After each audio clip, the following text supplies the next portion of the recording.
malam para pendengar sekalian. Bersama dengan saya, si apologik muda.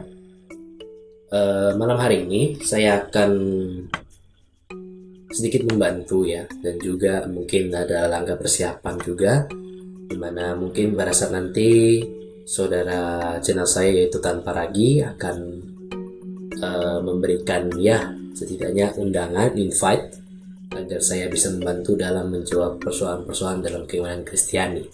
Ya. Nah, di sini saya ingin bahas topik yang pertama, yaitu apakah Alkitab itu adalah kitab yang isinya semua palsu. Nah, pertanyaan ini sudah sangat lama dan senantiasa dikritik oleh orang-orang yang tidak percaya, dan selalu menimbulkan tuduhan kitab suci orang Katolik ya, Katolik, Kristen dan segala macam yang bernama Alkitab itu palsu. Ya. Saya tidak tahu bagaimana cara mereka mengklaim, tapi yang jelas itu berawal pada tahun 1064 ya, oleh seorang yang bernama Ibnu Hazm. Adalah orang pertama yang menuduh bahwa Alkitab itu telah diubah dan dipalsukan. Tuduhan ini bertujuan untuk mempertahankan keyakinan dirinya sebagai seorang Muslim. Awal mula, Ibnu Hazm menemukan perbedaan antara Alkitab dengan Quran, dan ia juga menemukan adanya kontradiksi dalam kedua kitab. Sebagai seorang Muslim, ia jelas harus mempertahankan kepercayaannya dan menganggap bahwa Alkitab itu palsu. Ini jelas pada pemikirannya, jika Quran dan Alkitab berbeda, maka Quran itu benar dan Alkitab itu palsu. Dan ini sudah sangat lama pandangan ini berkembang sampai saat ini. Karena berawal dari Ibnu Hazm dan berkembang terus, tidaklah pantas sebenarnya bagi saya dan juga mungkin Islam yang lainnya, yang saya katakan dalam hal ini adalah moderat, bahwa Alkitab itu adalah palsu. Mengapa saya katakan demikian?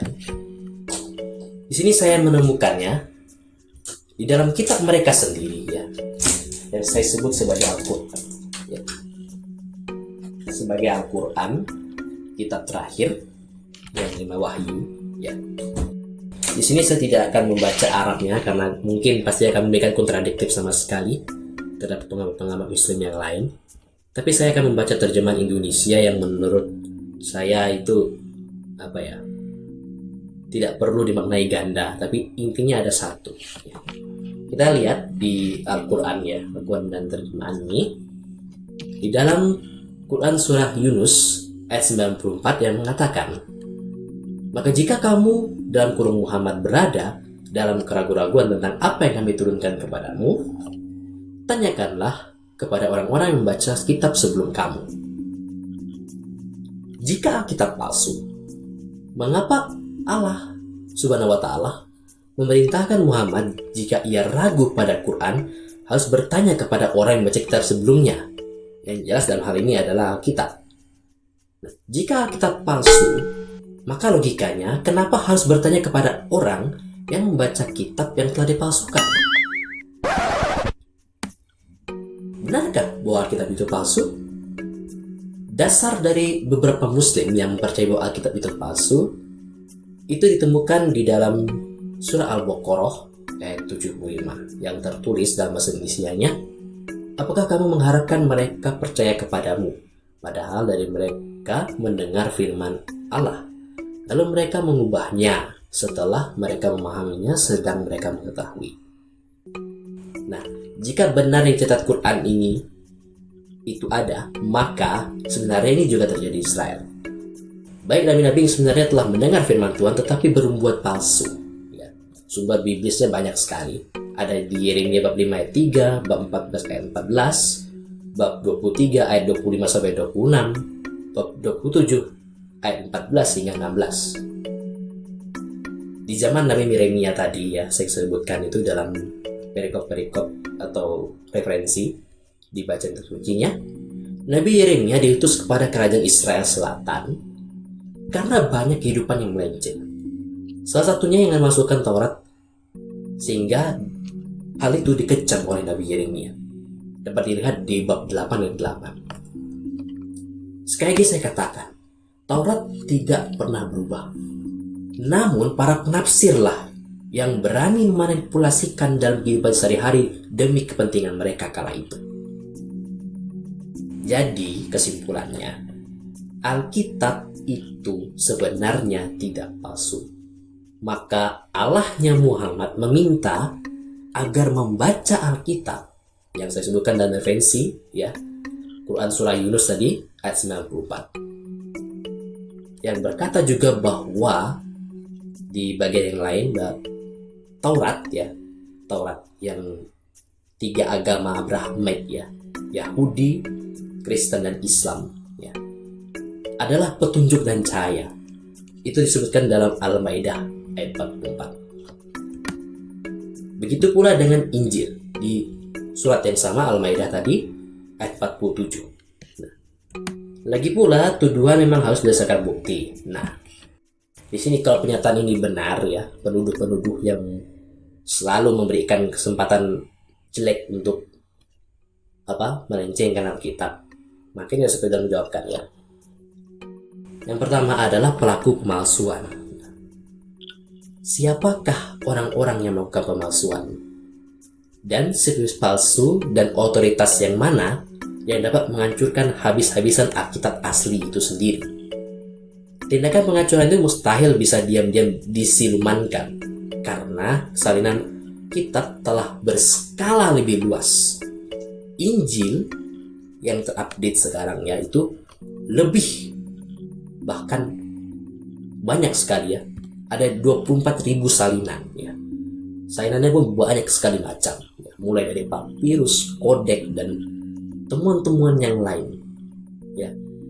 Kita orang modern, kita pasti mengenal yang namanya internet. Jadi rajinlah membuka internet, saring informasi yang baik. Dan yang kedua adalah barang bukti asli, ya. Orang bertanya, seperti apa kitab asli itu, ya? Seperti salah satu kitab Injil, Injil Barnabas kah? Atau seperti Quran? Ya. Bila seperti Quran, sangat tidak cocok, ya, saya katakan, karena ajaran-ajaran Yesus yang berisi banyak sekali perumpamaan di dalam Alkitab itu sangat orisinal, tapi tidak dimiliki dalam Quran. Ya. Saya katakan perumpamaan itu adalah cara unik Yesus dalam mengajarkan kerajaan Allah. Dengan perumpamaan, ia menyamakan dirinya dengan orang-orang di sekitar. Ia membahasakannya dengan bahasa orang-orang sekitar, sebangsanya kala itu. Yang jelas dia pasti berbahasa Aramaik, ya, berbahasa orang sana. Dan mungkin teman-teman Kristen Koptik, ya, akan tahu tentang hal ini. Ajaran-ajaran yang diajarkan oleh Yesus, salah satunya kasih dan segala macam, itu seperti absen, ya, absen atau tidak terindikasi di dalam Quran. Lalu yang ketiga, tempat terjadi pemalsuan, yaitu tempatnya di mana? Ya, tempatnya itu sampai sekarang siapa yang berani mempertanggungjawabkan tempatnya di mana pemalsuan itu terjadi? Lalu yang terakhir adalah waktu terjadinya pemalsuan. Kalau dalam kronologi waktu, ya, saya lihat, apakah sebelum turun Quran ataupun sesudah Alkitab itu? Ya, saya katakan, kalau sebelum, berarti mustahil ada perintah bertanya kepada orang yang baca Alkitab. Masuk akal ini, logika ini, ya. Karena Quran sudah mengatakan sendiri, ya. Nah, kalau sesudah, pasti ada koleksi atau biblioteka, museum-museum perpustakaan dunia yang sudah telanjur mengisi duluan Alkitab, yang sebenarnya itu tidak palsu, namun dituduh orang luar itu palsu. Jadi di sini saya katakan, ya, tidak ada dalil, tidak ada bukti yang kuat, ya, untuk mengatakan bahwa Alkitab itu palsu. Tidak ada, ya. Kembali pandang sebagai orang yang beragama itu dengan sehat, ya. Pikiran, hati, budi, tindakan itu selalu mengiringi. Namun pandang juga kepada orang-orang lain. Kita bersaudara, satu bapa Abraham, walaupun dalam beda jalan. Ya.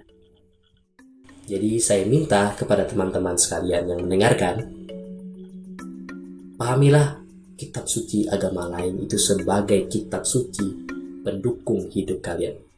Tidak harus jadi penyempurna, saya katakan ya. Kalau tidak ada Alkitab, ini tidak akan mungkin terbukti ya. Tidak akan mungkin terbukti barang ini. Tidak akan terbukti.